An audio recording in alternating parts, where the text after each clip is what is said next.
Welcome everybody. So release video of the KReporter is just around the corner, and I want to give you a brief overview about some of the bigger and major changes. The one you will maybe notice a little bit in the layout because there is visible here is that we upgraded the underlying framework. So previous was based on XT 3.3, now we upgraded to 4.2, bring some, let's say, nice enhancements in regards to performance and stability, and also in browser compatibility, which is always an issue. So fully supporting Internet Explorer, Google, of course, Firefox, and all the others. Bigger changes, really, if we edit such a report. So I have a report, which I just want to edit now. You will see a couple of changes which are minor. Like here, this is gone from a menu and changed into a dialog, so just to enhance usability.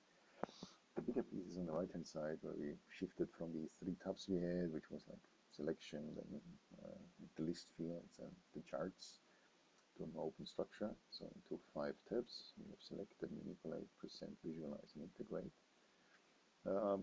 Something that will look familiar, so select is the same as it was, so simply select and define our selection criteria for the reports. Let's select the sales stage and say it should be one of the following.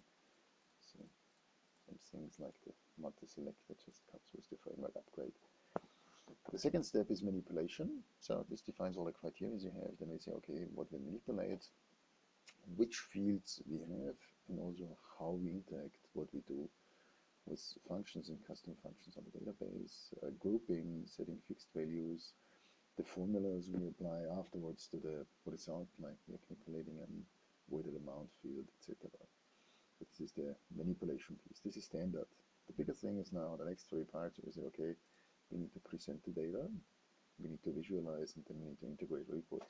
Presentation is no longer driven by monolithic views, but basically is an element of the report later on that is driven by plugins. So we have a couple of plugins. Standard is the normal list view we have.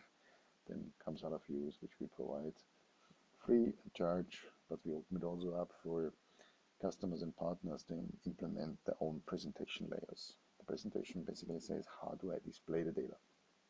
So we choose a grouped view, which is a presentation plugin where we group by the sales stage, apply certain functions, and do that. The next step we had is visualization, where we went away from, it's not necessarily a chart, it can also be a map, it can be something else, where this is also driven by plugins. And so we have certain plugins. We still have the concept of a layout, where we say, okay, different layouts, where we have multiple, let's say, visualization elements together on one page. And then each can have different types. The other thing you see, we also went away from only supporting Fusion charts. We now have a plugin for Google Charts and also for Google Maps. We'll focus on that in a separate task. So in the visualization area, we can define, okay, how do I want to visualize a layout with multiple visualization elements, and then for each element, different ways on how we visualize data. Last but not least, integration. Basically saying, okay, what can we do with the report? Again, driven by plugins.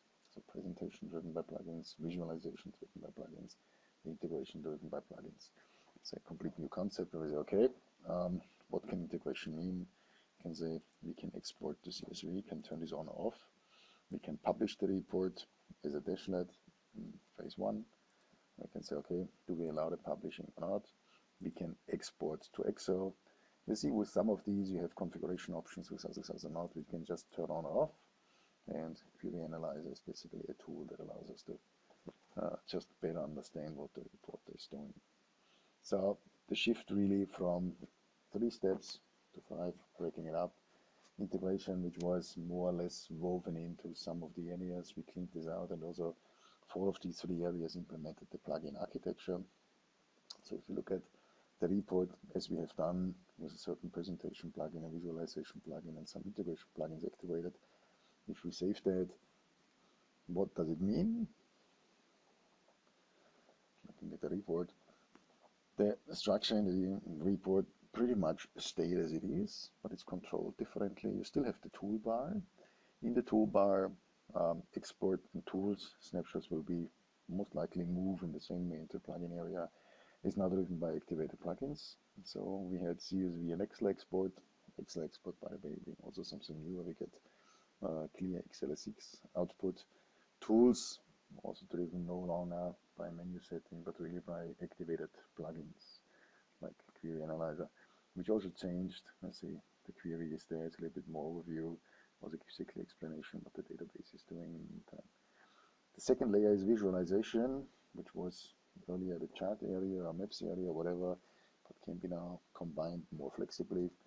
You say, okay, we can even combine maps and charts and different types of charts and whatever, where we do the presentation as we defined. And then the presentation layer, I say, okay, in our case, the group view looks most likely familiar, but again, brings some enhancements, which mainly the framework upgrade is bringing along, but still the same flexibility. We can group by other fields, or we can group by the username, etc.